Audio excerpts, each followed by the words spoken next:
Welcome to the archives. Today we're going to be talking about Truberbrook, a sci-fi point-and-click adventure game set in Germany in the 1960s, where we play as Hans Tannhauser, where we're brought to the small town of Truberbrook due to strange circumstances, and even stranger circumstances cause us to stay. So let's dive in to see what Truberbrook has to offer. Firstly, and I think the biggest selling point for this game is its art style. It's very unique. I love the look of it. It has the kind of claymation feel due to the mixture of computer-generated graphics and dioramas and miniatures they actually scanned in to make the actual game, putting it together to create this unique style that I don't think I've actually ever seen another video game try to mimic the style, and it's very interesting to look at. And the game can look quite beautiful, especially in certain spots. They are definitely wallpaper worthy. Also, the videos showing how they actually created the art style were very interesting, so I'd recommend, if you haven't, go on the Steam page and go ahead and take a look at it. It is among the videos there. And going into the gameplay itself is actually quite simple. The game involves you mostly grabbing items and combining them together to solve puzzles, like most point-and-click adventure games. When you collect items, you don't actually need to craft them together. You have an inventory, but you don't really go into it.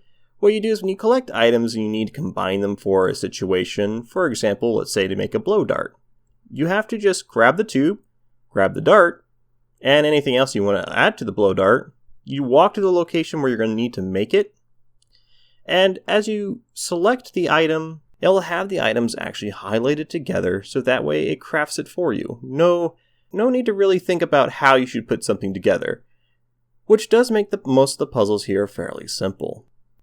The actual mechanics of the interaction with items and objects and people throughout the world is fairly simple as well, but in a good way.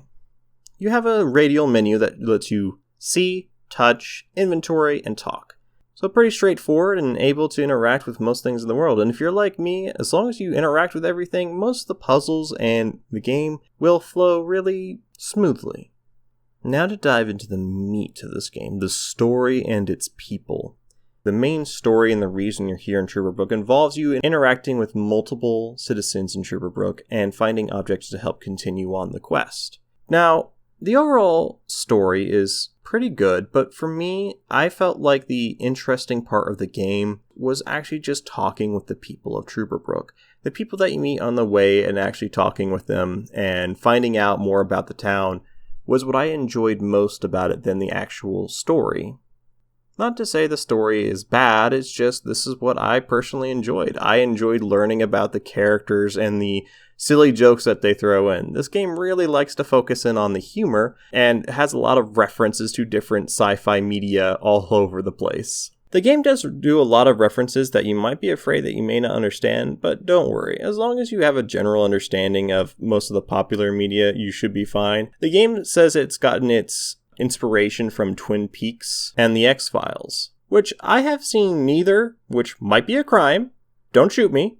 But I understood most of it, and it was actually very enjoyable. Overall, the voice acting for the game is actually pretty decent. I played with the English voiceover, but you can also switch it to the original Deutsch version as well. I'm not proficient enough to really tell you if the Deutsch version's any good, but I do know the English is pretty good overall. There are some strange emotional range issues at certain parts in the game, but other than that, it's pretty fine. If you're wondering what I mean by emotional range, imagine your friend's being beat up, and you're able to call out to his assailant, and this is what you say.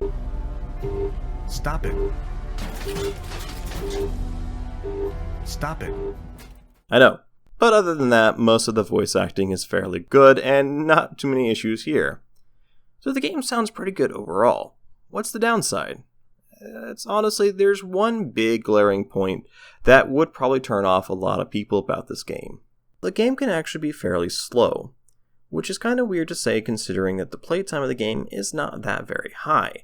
You can knock this game out probably in 2-3 hours if you're just going right through it, or maybe about 5 to 8 depending how long it takes you to walk around, solve puzzles, and get things done. Generally, you're going to get this done within 5 to 6 hours though. What I mean by slow is that sometimes walking around in town and picking up objects in certain cutscenes, I say in quotation marks, can kind of have a very slow approach, which can cause the game to bog down a bit. But honestly, that's the worst thing about the game, in my opinion, is that it can kind of feel slow, but if you're just enjoying yourself and having a good time and going with the flow, this shouldn't really be too big of a problem. Overall, I think the game is really fun and actually enjoyable, and I recommend if you have it in your library, definitely give it a shot. At this current moment, the game is set around $30 without any sales or discounts or anything on the Steam page, which honestly, for the amount of gameplay that you get and the experience that you have, in my personal opinion, if I didn't have this game through Humble Bundle, I would wait until like a Steam sale to actually purchase the game. The game itself is beautiful and can be really fun to play, but I feel like there is just a lack of substance. This is just coming from a consumer standpoint. I don't claim to be any expert on pricing in video games. Overall, I think this game is beautiful and is really fun to play, and the jokes that's in the game made me laugh a lot more. And maybe some of the jokes was a little overdone for myself, but that's just me. I would say, if you have the opportunity, definitely try out this game. I hope you enjoyed this review of Truberbrook. It's one of the first of the Into the Archives series, and I'm still trying to figure things out throughout the video. But I'm hoping you guys will give me some good feedback, what you liked about the review and what you didn't like about the review.